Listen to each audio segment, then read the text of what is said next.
नमस्कार फ्रेंड्स, आपका स्वागत है Devshree institute of Indian hello astrology friends, में। आज बात करते हैं वैदिक एस्ट्रोलॉजी के एक बहुत ही इम्पोर्टेंट टॉपिक पर, जिसे बोलते हैं कंबशन, या इसको हम बोलते हैं अस्त होना। कोई भी ग्रह अस्त कब हो जाता है? तो पहले हम जानते हैं कि अस्त होने से होता क्या है, अस्त होने का मतलब क्या है। जैसे ये सन है, ये सन है। अब कोई भी ग्रह अगर इसके पास में आएगा, जैसे अगर चक्कर लगाते हुए कोई ग्रह सन के बहुत ही पास आ गया, तो क्या होगा कि ये जो सन की जो एनर्जी होगी इस प्लेनेट की एनर्जी को ओवरलैप कर देगी।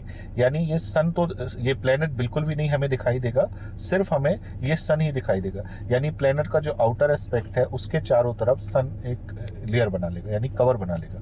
यानी सन की एनर्जी जो है वो प्लेनेट की एनर्जी को एनगल्फ कर लेगी। यानी जो प्लेनेट हमें जो इफेक्ट दे रहा था, वो इफेक्ट रिड्यूस हो जाएंगे। कैसे रिड्यूस हो जाएंगे? सपोज करते हैं जैसे हमारे पास मून जो है, मून अगर सन के बहुत क्लोज होता है तो वो अमावस्या में चला जाता है। तो आपको मालूम है अमावस्या को मून अच्छा नहीं होता, उसका पावर खत्म हो जाता है। इसी तरीके से अगर हम मार्स को लें तो मार्स क्या करेगा? मार्स का काम है एग्रेशन क्रिएट करना, बॉडी को पावर देना, लॉजिकल काम कराना, ठीक है, लड़ाई भिड़ाई के काम कराना, ठीक है, फोर्स में जाना, इससे रिलेटेड होता है ये। तो अगर मार्स कंबस्ट हो गया तो क्या होगा? जो बंदा होगा वो एग्रेशन उसका कम हो जाएगा, बिल्कुल शिथिल हो जाएगा, मसल पावर कम हो जाएगी, लॉजिक्स काम नहीं करेंगे, फोर्स उसका कम हो जाएगा। तो यह हो सकता है उसका जो पावर है वो गलत दिशा में डाइवर्ट हो जाए, गलत दिशा, जैसे क्रिमिनल एक्टिविटी हो जाए, क्रिमिनल एक्टिविटी में शामिल हो जाए। तो इस तरीके से मार्स में चेंजेस आ जाएंगे। अगर इसी को अगर हम बुध पर ले जाए, मरकरी, तो क्या होगा? बुध किस चीज का कारक है? बुध बुद्धि का कारक है, ज्ञान का कारक है, ठीक है। बुद्धि सोचने समझने की क्षमता का कारक है, सोचना समझना, ठीक है। व्यापार का भी कारक है बुध, कम्युनिकेशन का कारक है। तो क्या होगा? कोई बंदे का अगर मरकरी अस्त हो गया तो हो सकता है उसकी सोचने समझने की क्षमता पर इफेक्ट आए। यानी अगर कोई बंदा आसानी से किसी चीज को सॉल्व कर पाता है, उसका लॉजिक अच्छा है, तो वो चीज उसमें कमजोर हो जाए, है, पढ़ने लिखने में कमजोर हो जाए, सोचने समझने की क्षमता कमजोर हो, कम्युनिकेशन स्किल कमजोर हो जाए। तो इस तरीके से अगर मरकरी कंबस्ट है तो उसमें इफेक्ट आएंगे। अगर इसी तरीके से जुपिटर इफेक्ट है, यानी गुरु का क्या काम है? ज्ञान, पैसा, संतान, आपके रिलीजियस वर्क। तो क्या होगा? विजडम इसी को बोलते हैं, ज्ञान को। यानी विजडम कमजोर हो जाएगा। यानी बंदा जो है ना, जो आसानी से किसी चीज को सोच समझ के सॉल्व कर पाता था, वो चीज को आसानी से सॉल्व नहीं कर पाएगा। जो चीज आसानी से सॉल्व कर पा रहा था वो चीज सॉल्व नहीं कर पा रहा। पैसे नहीं कमा पा रहा, पैसों का कोई हेर फेर चल रहा है, ज़्यादा खर्च हो रहे हैं, पैसा नहीं आ रहा है, संतान से संबंधित कोई परेशानी है, गलत तरीके का धार्मिक फॉलो कर पा रहा है, गलत तरीके से धर्म को फॉलो कर रहा है, या धर्म पर क्वेश्चन कर रहा है, या धर्म को मान नहीं पा रहा। इस तरीके की प्रॉब्लम्स हो सकती हैं। वीनस, शुक्र का वर्क क्या है? शुक्र भोग विलासता का कारक है, भोग विलासता या लग्जरी का कारक है, ठीक है। स्त्री का कारक है, पत्नी का कारक है। तो क्या होगा? अगर उसके पास लग्जरी हुई तो उसका भोग नहीं कर पा रहा, उससे वो संतुष्ट नहीं है, खुशी नहीं मिल रही है। उसकी स्त्री है, शादी हो गई, लेकिन शादी का सुख नहीं भोग पा रहा। तो अगर शुक्र कंबस्ट है तो इस तरीके से होता है। सपोज करो सैटर्न,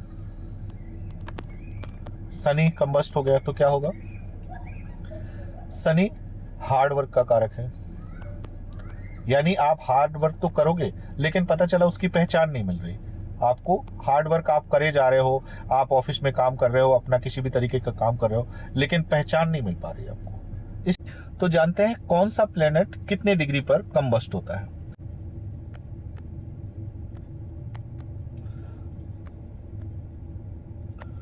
मून, मंगल, बुध, मरकरी, गुरु, जुपिटर, शुक्र, वीनस, शनि, सैटर्न।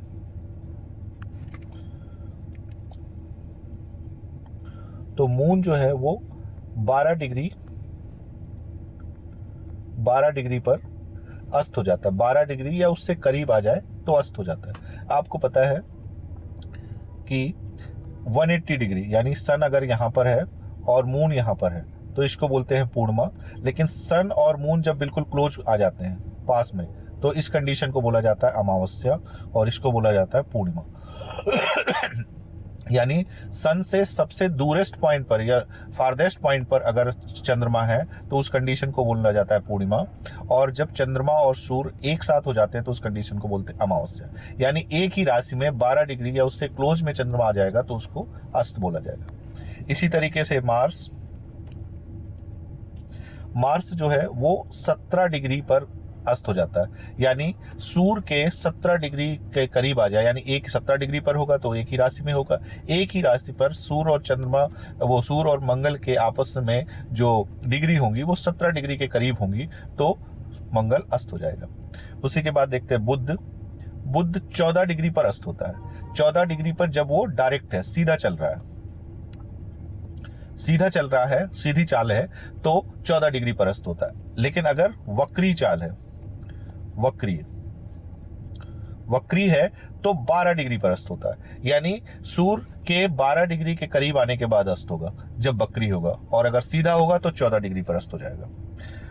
देख देते हैं जुपिटर 11 डिग्री पर आकर के अस्त होता है।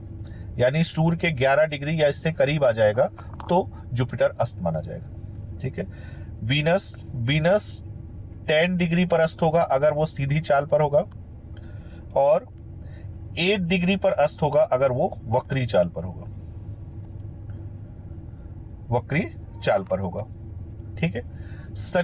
जो सैटर्न है वो 16 डिग्री या इससे क्लोज हो जाता है सन के तो वो अस्त कहलाता है। तो ये थे हमारे जो 6 ग्रह जो सूर्य के बहुत ही क्लोज होने पर अस्त हो जाते हैं या कम अस्त हो जाते हैं। आगे फिर मिलते हैं किसी नए टॉपिक को लेकर। Thank you.